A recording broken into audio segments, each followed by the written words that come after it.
Il y a un sujet qui me crispe, c'est les îlots de cuisine. Alors on va mettre les choses au clair une bonne fois pour toutes. Migraine numéro 1, les dimensions. Un îlot confortable, c'est au moins 90 cm de profondeur. Moins, c'est une planche à repasser. La hauteur standard, c'est celle d'un plan de travail, donc 90 cm. Mais attention, ce n'est ni une table à manger, ni un comptoir de bar. Il te faut donc des chaises d'une hauteur un peu bâtarde, plus hautes que des chaises de repas, mais plus basses que les tabourets de bar. Au passage, tu as besoin de 30 cm de lit pour passer tes jambes confortablement sous l'îlot si tu t'y assois. Migraine numéro 2, la position de l'îlot. Tu dois prévoir 1,25 m de circulation libre autour de l'îlot. Oui, 1,25 m. Si tu as la silhouette d'un Mikado, que tu es célibataire, sans enfant et que tu n'aimes pas cuisiner, ou tout ça à la fois, tu peux envisager ponctuellement de réduire cette mesure à 1 mètre. Mais j'ai bien dit ponctuellement. Si ta cuisine est un lieu de passage, ou que tu cuisines à plusieurs, ou que l'îlot est un lieu de rendez-vous, alors préfère 1,50 m de passage périphérique. Migraine numéro 3, les équipements. Là, on est vraiment au cœur de ce qui me tend.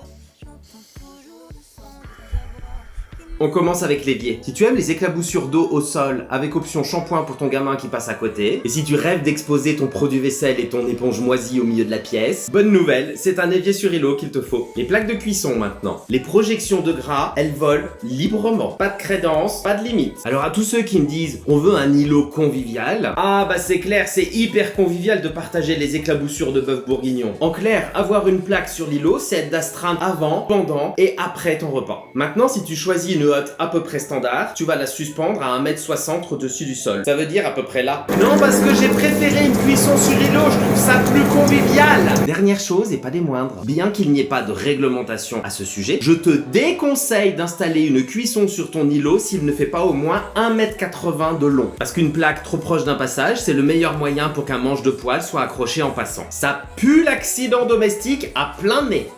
Bon, moi je dis ça, je dis rien. Archi facile.